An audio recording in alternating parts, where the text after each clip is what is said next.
Alors, dans cette vidéo, on va travailler toutes les vérifications intérieures du véhicule. Il faut savoir que chacune de ces questions a une deuxième question en lien avec la sécurité routière. Vous trouverez la réponse sur le site coursdeconduite.com. On va commencer de suite avec les questions d'installation. Il y en a 4. Allez! Montrez la commande de réglage du volant. La commande de réglage du volant se trouve juste ici.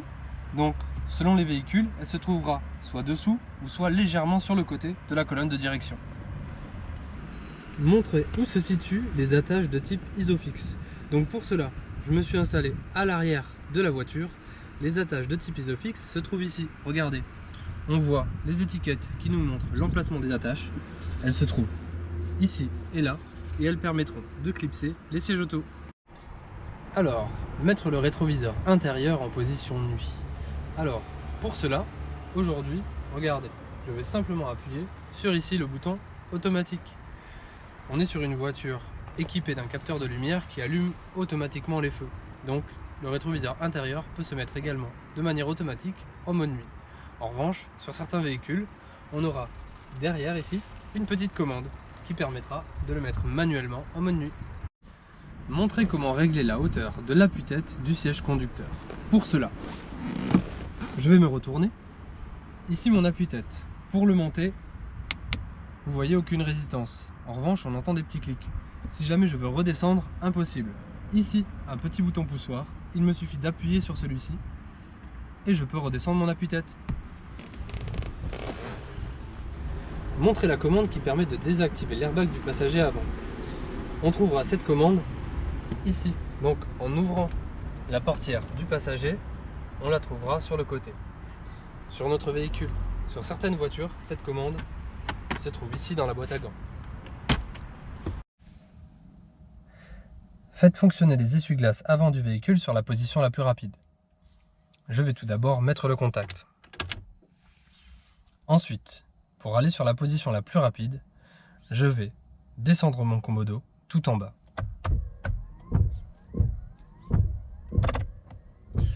Attention, cette manipulation n'est pas la même sur toutes les voitures. Sur certains véhicules, vous devrez prendre la commande et aller de bas en haut. Pour cela, cherchez bien ce petit dessin, il correspondra à votre pare-brise.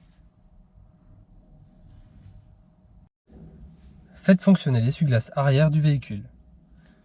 Je vais mettre le contact. Et ici, pour allumer mes essuie-glaces arrière, je vais simplement tourner le bout de ma commande vers le haut. Je remets ensuite sur la position 0. Attention, la manipulation à faire n'est pas la même sur tous les véhicules. Des fois, vous aurez à activer votre commande en la poussant vers l'avant. Pour cela, il vous suffira de chercher ce symbole. Il correspond à votre lunette arrière. Si le véhicule en est équipé, montrez la commande du limiteur de vitesse. Sur notre véhicule, il se trouve ici, à ne pas confondre avec le régulateur. Le symbole du limiteur de vitesse a lui sa flèche légèrement en dessous de l'aiguille. Montrez la commande permettant d'actionner le régulateur de vitesse. Sur ce véhicule, elle se trouve ici. Cherchez bien le symbole. Vous voyez, on a un cadran avec la petite flèche qui est pile en face de l'aiguille. Ce symbole vous désignera le régulateur de vitesse. Sans l'actionner, montrez la commande de l'avertisseur sonore. L'avertisseur sonore est le terme français pour désigner le klaxon. Il se trouve très généralement ici au centre du volant et vous pouvez le repérer grâce à ce symbole. Ici, on a une petite trompette. Une simple pression suffira pour l'activer.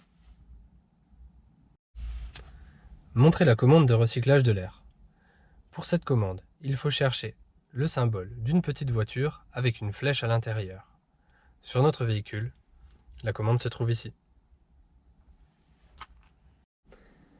Positionnez la commande pour diriger l'air vers le pare-brise. Pour cela, plusieurs systèmes de commande possibles.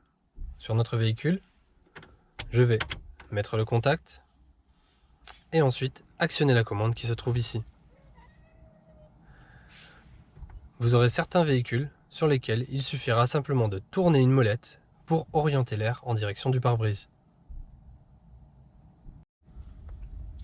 Actionnez le dégivrage de la lunette arrière et montrez le voyant ou le repère correspondant.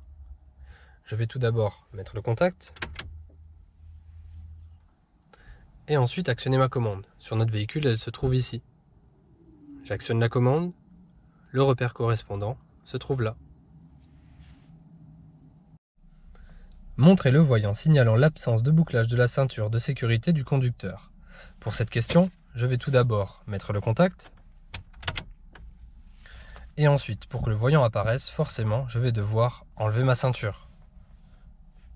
Je déclipse ma ceinture et je peux alors observer le voyant ici qui clignote. Je n'ai qu'à reboucler ma ceinture pour que le voyant disparaisse. Montrez le voyant indiquant une baisse de pression d'air d'un pneumatique. Je vais donc mettre le contact et le voyant se trouve ici, le voyant orange avec le point d'exclamation. Vous avez remarqué, il faut aller assez vite pour montrer le voyant car au bout de 5-6 secondes, celui-ci disparaît. Si vous n'arrivez pas à visualiser le voyant directement, n'hésitez pas à couper le contact et à le remettre pour avoir plus de temps. Montrez la commande de réglage de hauteur des feux. Celle-ci se trouve généralement ici, sur la gauche, donc soit sur la planche de bord, mais sur certains véhicules vous la trouverez le long de la colonne de direction. Néanmoins, on la trouve généralement partie gauche.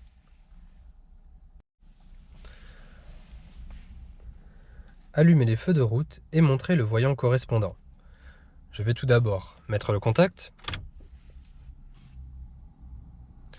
Et je ne peux pas allumer directement les feux de route. Je vais devoir allumer tout d'abord les feux de position, puis les feux de croisement, et enfin enclencher les feux de route. Ainsi, j'ai le voyant correspondant sur mon tableau de bord. Allumez les feux de brouillard arrière et montrez le voyant correspondant. Je vais tout d'abord mettre le contact. Ensuite, les feux de brouillard ne peuvent pas s'allumer seuls. Je vais obligatoirement devoir mettre au moins les feux de position. Ils sont allumés. Ensuite, mettre le feu de brouillard avant et avec une deuxième manipulation, mettre le feu de brouillard arrière. Le voyant correspondant est ici au centre. C'est le voyant orange. De quelle couleur est le voyant qui indique au conducteur que le feu de brouillard arrière est allumé? Là non plus, pas besoin d'effectuer une manipulation, on nous demande une couleur. Le voyant qui signale que le feu de brouillard arrière est allumé est un voyant de couleur orange. Actionnez les feux de détresse. Malgré que ce soit des feux, pour cette question je n'ai pas besoin de mettre le contact, car les feux de détresse sont branchés sur un circuit à part. J'appuie simplement sur le bouton correspondant et mes feux de détresse s'allument. Montrez le voyant signalant la mauvaise fermeture d'une portière. Donc pour cela, je mets le contact. Je vais ensuite ouvrir ma portière. Le voyant est donc en plein milieu sur l'ordinateur de bord. Je n'ai qu'à refermer ma portière pour que le voyant s'éteigne.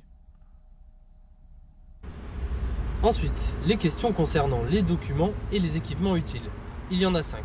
Pour ces questions-là, je me suis installé côté passager car j'aurai accès à tout ce qui est nécessaire pour y répondre. Vérifiez la présence du gilet haute visibilité. Dans notre voiture, le gilet haute visibilité se trouvera dans la boîte à gants. Il doit être toujours dans l'habitacle, donc soit boîte à gants, soit vous le trouverez à l'arrière du véhicule. Mais quand je dis à l'arrière, c'est banquette arrière, pas dans le coffre.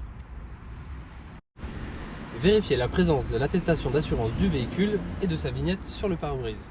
Comme pour la carte grise, c'est un document que l'on trouvera dans la boîte à gants. Je prends mon petit carnet. L'attestation d'assurance est facilement reconnaissable grâce à sa couleur verte. Pareil, vous trouverez sur votre pare-brise le petit macaron de couleur verte. On appelle ça la vignette.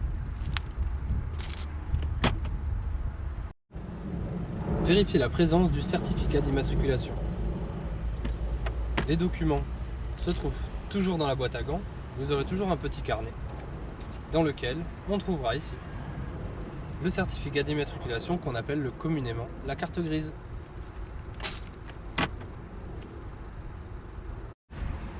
Vérifiez la présence du constat amiable dans le véhicule.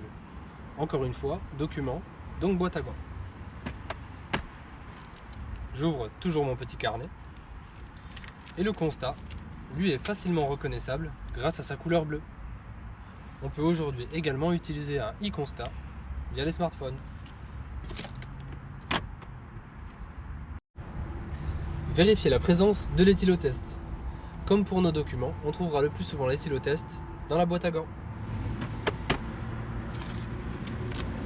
Il est ici. Aujourd'hui obligatoire dans tous les véhicules. C'était notre dernière question concernant les vérifications intérieures. Eh oui, donc maintenant, place aux extérieurs. Allez!